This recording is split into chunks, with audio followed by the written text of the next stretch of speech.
Hello दोस्तों, नमस्कार। स्वागत है आप सभी का एजुकेशन मंत्रा में। दोस्तों, आज के इस वीडियो में हम बात करने वाले हैं एडेड जूनियर शिक्षक भर्ती, नई टीजीटी पीजीटी भर्ती और कितने पदों पर प्राथमिक शिक्षक भर्ती, यूपी ट्रिपल एससी छात्रों के लिए खुशखबरी, नोटिस जारी और वाणिज्य कर विभाग में जल्द होगी अमीनों की भर्ती।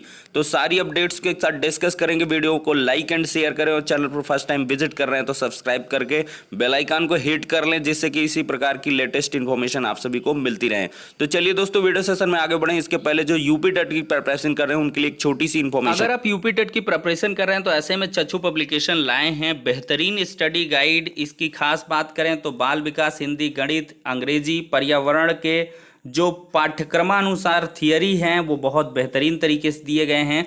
3000 से अधिक अध्यायवार महत्वपूर्ण प्रश्न हैं, उनकी व्याख्या भी है। 2 प्रीवियस ईयर के सॉल्व्ड मॉडल क्वेश्चन पेपर भी हैं और किस टॉपिक से कितने क्वेश्चन पूछे जाएंगे इसका बकायदा आपको चार्ट भी देखने के लिए मिलता है। ये बुक्स आपको ऑनलाइन और ऑफलाइन दोनों मोड में अवेलेबल हैं। ऑफलाइन के लिए नज़दीकी बुक स्टॉल पर आप कांटेक्ट कर सकते हैं और ऑनलाइन के लिए लिंक डिस्क्रिप्शन बॉक्स में प्रोवाइड है। वहाँ से लिंक पर क्लिक करें, बुक्स को परचेज करें और साथ ही साथ दिए गए नंबरों पर ज़्यादा इन्फॉर्मेशन के लिए कॉल भी कर सकते हैं।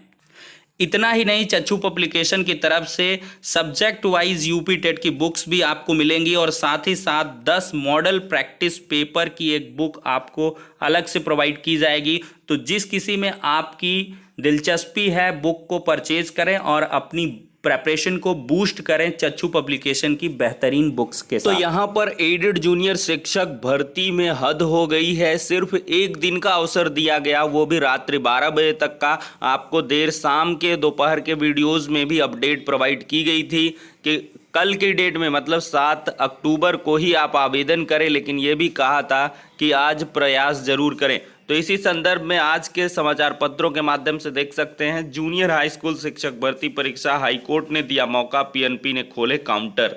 देखिए, एडेड जूनियर हाई स्कूलों में सहायक अध्यापक पद को भर्ती परीक्षा में स्नातक में 50% से कम अंक पाने वालों को शामिल किए जाने के हाईकोर्ट के आदेश के बाद परीक्षा नियोग प्राधिकारी सचिव ने ऑफलाइन आवेदन लेने शुरू कर दिए। 17 अक्टूबर को होने वाली परीक्षा में शामिल होने के लिए आवेदन 7 अक्टूबर तक लिए जाने के आदेश के अनुपालन में 3 काउंटर खोले गए। दूर के जिलों से आवेदन के लिए अभ्यर्थी गुरुवार को देर रात तक पहुंचते रहे। देखा जा रहा, करीब 1,500 से ज़्यादा ने आवेदन जमा किए। दूर दराज के जिलों वालों की सुविधा के लिए ऑनलाइन आवेदन लिए जाने की मांग को लेकर युवा मंच ने दिन में प्रदर्शन किया। इस परीक्षा के लिए पीएनपी ने 688 केंद्र तय कर अभ्यर्थियों के प्रवेश पत्र भी वेबसाइट पर अपलोड कर दिए हैं। इस भर्ती परीक्षा में स्नातक में 50% से ज़्यादा अंक वाले पात्र अभ्यर्थियों को भी आवेदन करने का मौका दिया गया था। इसके विरोध में बीएड प्रशिक्षित टीटी सीटीटी पास लेकिन स्नातक में 50% से कम अंक पाने वाले कुछ अभ्यर्थी कोर्ट चले गए। अदालत ने उनके पक्ष में फैसला सुनाया। आदेश के अनुपालन में अभ्यर्थियों को आवेदन करने का अवसर पीएनपी सचिव संजय कुमार उपाध्याय ने दिया। आवेदन के समय कम होने पर रिक्त पदों को भरे जाने की मांग को लेकर आंदोलन चला रहे युवा मंच के अध्यक्ष अनिल सिंह बेरोजगारों के साथ परीक्षा नियोग प्राधिकारी कार्यालय पहुंच गए।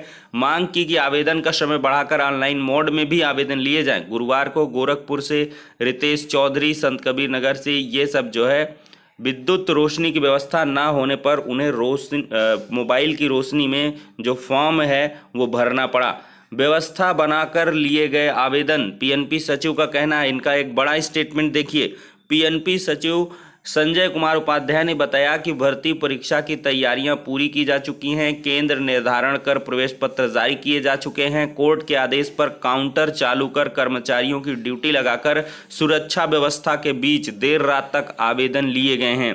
मतलब पीएनपी सचिव साहब का स्पष्ट जवाब यहाँ पर देख सकते हैं कि कल का ही मौका था, कल देर रात तक ही यहाँ पर आवेदन लिए गए, लेकिन आज भी बहुत सारे छात्र पीएनपी कार्यालय पर पहुँचने वाले हैं और उनके द्वारा पीएनपी सचिव से रिक्वेस्ट की जाएगी कि उनके ऑनलाइन आवेदन जो ऑफलाइन आवेदन है वो सबमिट करवा लिए जाएं। तो दोबारा आवेदन के लिए आज बहुत सारे छात्र इकट्ठे होने वाले हैं।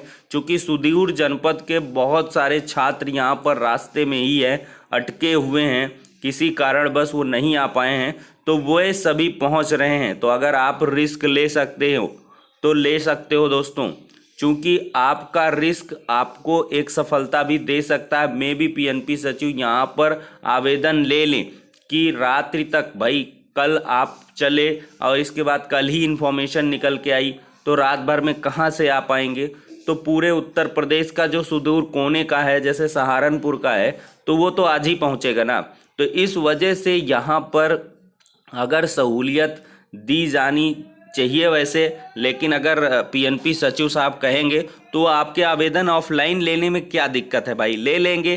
थोड़ी सी प्रॉब्लम जो है उसको समझ लेंगे, सहानुभूतिपूर्वक विचार कर सकते हैं। तो इसके लिए छात्र मुलाकात भी करने वाले हैं और हज़ारों की संख्या में छात्र अभी भी वंचित हैं जो आवेदन नहीं कर पाए हैं, 50% से कम वाले।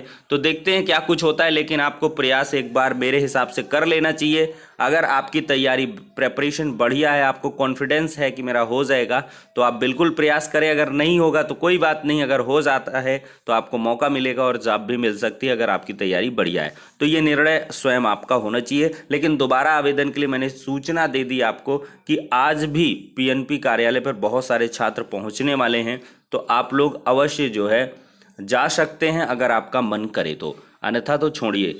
कुल मिला के टाइम तो निकल जा चुका है और सचिव साहब ने देर रात तक काउंटर खोले थे, ऐसा इनका स्टेटमेंट भी समाचार पत्रों में आ चुका है। अब बढ़ते हैं अगली अपडेट की तरफ।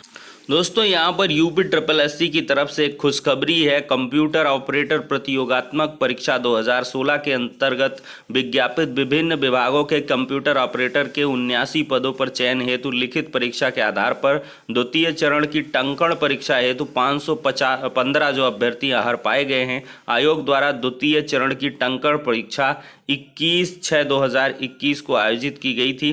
उक्त टंकण परीक्षा में 408 अभ्यर्थी उपस्थित हुए, 107 अनुपस्थित रहे। आयोग द्वारा टंकण परीक्षा में 134 अभ्यर्थियों को सफल, 274 को असफल घोषित किया। टंकण परीक्षाओं के अभ्यर्थियों के अर्हता परीक्षण के लिए आयोग की वेबसाइट के माध्यम से पृथक से सूचना दिया जाएगा। विज्ञापन के अंतर्गत कंप्यूटर ऑपरेटर के कुल 79 पदों पर चयन हेतु द्वितीय चरण की टंकण परीक्षा में सफल 134 का परिणाम जो है वो भी प्रकाशित किया गया है। तो कंप्यूटर ऑपरेटर भर्ती के लिए 134 अभ्यर्थी यहाँ पर सफल पाए गए हैं, तो सभी को बधाई। यहाँ पर अब बढ़ते हैं नेक्स्ट अपडेट की तरफ। अब दोस्तों बात करते हैं राज्य में शिक्षकों के खाली पदों को लेकर क्या स्थिति, कितने शिक्षक पदों की बहाली के लिए निकल सकती है भर्ती। तो देखा जाए दोस्तों, उत्तर प्रदेश में विधानसभा चुनाव के नज़दीक आते ही राज्य में भर्तियों की बहार आ गई है। इसी क्रम में राज्य में जल्द ही शिक्षकों के पदों पर बम्पर बहाली निकलने की उम्मीद जताई जा रही है। विभिन्न मीडिया रिपोर्ट्स के मुताबिक राज्य सरकार जल्द ही शिक्षक भर्ती के लिए नोटिफिकेशन निकाल सकती है और इस भर्ती प्रक्रिया के जरिए शिक्षकों के करीब 50,000 से अधिक पदों को भरा जा सकता है। राज्य में शिक्षक बनने का सपना देखने वाले अभ्यर्थियों के लिए यह दोहरी खुशखबरी है, क्योंकि उधर उत्तर प्रदेश पात्रता परीक्षा UPTET के लिए भी तारीखों का ऐलान किया जा चुका है। शिक्षकों के पदों पर कितनी भर्ती होगी, इसको लेकर कोई स्पष्ट जानकारी सामने नहीं आई है। दरअसल प्रदेश सरकार ने 51,112 पदों का जो हलफनामा है वो पहले दे रखा है और 22,000 जो सीटें रिक्त रहीं वो, और इसके बाद रिटायरमेंट के पोस्ट, ये सारे पोस्ट जोड़कर और पैब की रिपोर्ट भी इधर आई, यहाँ पर देख सकते हैं। साथ ही सरकार की तरफ से ट्विटर के माध्यम से भर्ती की घोषणा भी की गई। और जबकि उत्तर प्रदेश सरकार द्वारा जून 2021 को हुए पैब की बैठक में केंद्र सरकार को प्रदेश में 73,711 शिक्षक पदों को खाली होने की जानकारी दी गई। इसलिए इस भर्ती में पदों की संख्या को लेकर पूरी जानकारी नोटिफिकेशन जारी होने के बाद ही सामने आ सकती है। तो दोस्तों इसकी जो रिपोर्ट है उसको सार्वजनिक करने के लिए छात्र लगातार महानिदेशक सर से और डायरेक्टर महोदय से मुलाकात कर रहे हैं। उनका कहना है कि थोड़ा सा और धैर्य रखें, जल्द ही जो रिपोर्ट है वो सार्वजनिक कर दी जाएगी और शिक्षक भर्ती के बारे में जो स्थिति है वो स्पष्ट हो जाएगी। ऐसा ही आश्वासन यहाँ पर देखने के लिए मिला है। अब देखते हैं निकट समय में कब, कैसे और किस प्रकार से ये शिक्षक भर्ती का विज्ञापन और साथ ही साथ घोषणा होती है। अब दोस्तों हम बात करने वाले हैं नई टीजीटी पीजीटी भर्ती के विज्ञापन के बारे में। तो दोस्तों जो सूत्र हैं उनके अकॉर्डिंग जो पोर्टल है वो बहुत जल्द खुलने वाला है और चयन बोर्ड पोर्टल खोलकर अधियाचन लेना स्टार्ट कर देगा। चूंकि जो नोटिफिकेशन है वो नवंबर माह में जारी किया जाना है, तो अक्टूबर में आपका पोर्टल खोल करके जो अधियाचन है वो मंगाना स्टार्ट कर दिया जाएगा और नवंबर लास्ट तक ऐसी उम्मीद है कि 15 से 20 नवंबर के बीच जो है आपकी लगभग 25 से 27 हज़ार पदों पर जो नई टीजीटी पीजीटी भर्ती की घोषणा है वो की जा सकती है। लेकिन विधानसभा चुनाव के पहले ही चयन बोर्ड ने तैयारियां बनाई हैं। जी हां दोस्तों, विधानसभा चुनाव के पहले ही चयन बोर्ड ने यहां पर तैयारियां बना रखी हैं कि एक बड़ी भर्ती यहां पर की जानी है। और उधर देखा जाए तो अंजना गोयल जी ने भी एलटी ग्रेड शिक्षक भर्ती के लिए आश्वासन दिया है कि जो पदों का अधियाचन है उनके द्वारा मंगाया जा रहा है और नवंबर माह में उन्होंने भी कहा है कि जो विज्ञापन है वो जारी कर दिया जाएगा। तो दो बड़ी भर्तियां यहां पर आ सकती हैं, एक एलटी ग्रेड शिक्षक भर्ती और दूसरी है टीजीटी पीजीटी भर्ती। अब दोस्तों हम बात करेंगे वाणिज्य कर विभाग में जल्द अमीनों की भर्ती के बारे में। तो देख सकते हैं दोस्तों, राजस्व वसूली के लिए बढ़ते दबाव को देखते हुए वाणिज्य कर विभाग ने वसूली से संबंधित संसाधनों को बढ़ाने की कवायद शुरू कर दी है। इसके तहत संबंधित कर्मचारियों के रिक्त पदों पर भर्ती का प्रस्ताव तैयार किया जा रहा है। फिलहाल प्रमुख भूमिका निभाने वाले अमीनों के रिक्त पदों पर भर्ती की प्रक्रिया शुरू होगी और इसके लिए विभागीय स्तर पर 315 नियमित व सीजनल अमीनों की भर्ती करने का प्रस्ताव तैयार किया जा रहा है। नियमित अमीन के 150 पद रिक्त हैं। देखिए, वाणिज्य कर विभाग में नियमित अमीनों के 475 पद हैं, इनमें से 150 पद रिक्त हैं। लिहाजा अब इन पदों पर भर्तियां होनी है, पर ये सभी पद सिर्फ 20 बड़े जिलों के लिए ही स्वीकृत हैं। शेष 55 जिलों के लिए वसूली का काम सीजनल अमीनों के द्वारा करवाया जाता है। तो वाणिज्य कर विभाग में जल्द दोस्तों अमीनों की भर्ती शुरू हो सकती है। अब बात करते हैं दोस्तों बीजेपी के विरोध में नोटा दबाएंगे शिक्षक अभ्यर्थी। बोले आए थे तवाइफों के कोठे बंद कराने, खुद सिखों की खनक से मुजरा कर बैठे। तो यहाँ पर योगी सरकार से त्रस्त युवाओं का कहना है कि सरकार आंख मूंद कर बैठी है, वो हमारी मांगों पर अमल नहीं कर रही है। एक महिला अभ्यर्थी का कहना है योगी सरकार आई थी तवाइफों के कोठे बंद कराने, खुद सिखों की खनक से मुजरा कर बैठी। उत्तर प्रदेश विधानसभा चुनाव 2022 में इस बार भारतीय जनता पार्टी के लिए बड़ी चुनौतियां हैं। इस बार विधानसभा चुनाव में भाजपा के लिए वोट हासिल करना मुश्किल हो सकता है, क्योंकि राज्य में किसानों युवाओं ने योगी सरकार के खिलाफ मोर्चा खोलकर रखा है। खासकर 69,000 शिक्षक भर्ती में 22,000 पदों को जोड़ने के लिए अभ्यर्थी मुख्यमंत्री आदित्यनाथ के आवास के सामने लगभग 4 महीने से धरनारत है। धरने में शामिल महिलाएं और बेरोजगारों ने योगी सरकार के खिलाफ जन पर अपना गुस्सा जाहिर किया है। धरने में शामिल अभ्यर्थियों का कहना है 2022 के विधानसभा चुनाव में भाजपा को वोट नहीं करेंगे, चाहे उन्हें नोटा क्यों न दबाना पड़े। एक महिला अभ्यर्थी ने ऐसा भी कहा है।